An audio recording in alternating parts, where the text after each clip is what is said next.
right, welcome back to Doodling with Purpose. So glad to have you with us today. We're continuing reading with purpose because we've gotten that far. For the past few weeks, we've been looking at this scene and this stela from Senobi's tomb.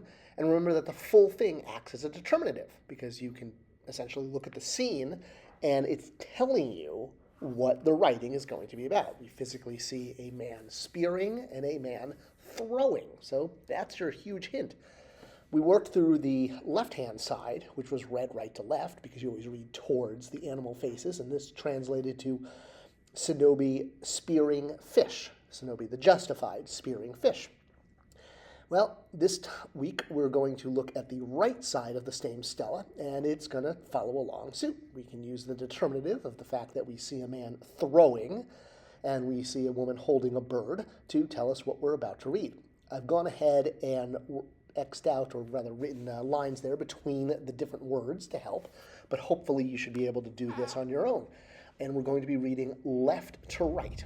And we went through the vocabulary last time, just kind of a quick refresh, the verbs, the pronouns that appear in this particular stela. They're all words that you should have in your vocabulary and on flashcards.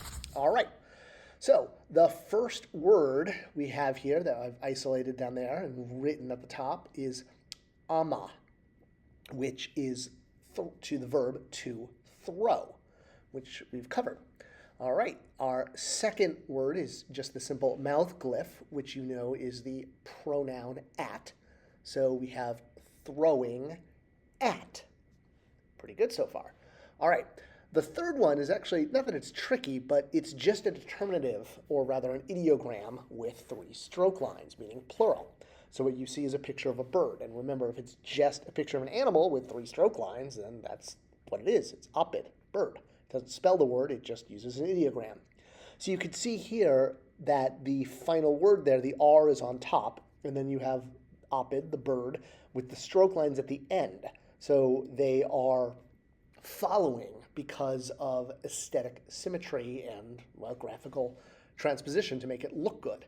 So you see the stroke lines at the end there after the bird symbol, but they are reflective of pluralizing opid, the word for bird. So you have birds with 3 stroke lines indicating that you have more than one, and this means there's a silent W at the end of the word. W is like the English S for a plural. In Egyptian, you add a W. Sometimes it's written, sometimes it's not. All right, our fourth word, now returning to the left side, we have a papyrus reed followed by the water sign, which is I-M, or I-N. Did I write an M there? It's N. Water sign is N. In is by. Then we have the proper name Senobi, written without vowels. And again, because we know this is Senobi's tomb, we know it's going to be about him. And then finally, we have the good old Ma'aharu, abbreviated just with 2 glyphs, Ma'a and Haru, the 3 consonant. Can be written in many, many ways, the word for justified, or what would be the Egyptian RIP. So the full sentence then is throwing at birds by Senobi justified. And if we add in the adjective, or rather the articles, excuse me, because there's no articles in Egyptian, it becomes throwing at the birds by Senobi the justified. So any article like a or the is not written, we just have to insert it. And that makes the entire stela essentially spearing fish by Senobi the justified, throwing at the birds by Senobi the justified. So essentially it's a stela that is revealing what Senobi liked to do in life, that he was very successful at spearing fish and throwing at birds. Pretty cool. All right, this is what we're going to continue doing for the next couple weeks. We're going to be looking at ever sort of more complicated stelas and working them through. What I want to focus on next week is how you understand where words break up. So we'll look at some stela glyphs from museums and really understand the beginning and end of words within sentences. Thank you as always for watching. Appreciate the likes, the shares, and all your comments. I will see you guys next week for more doodling with purpose.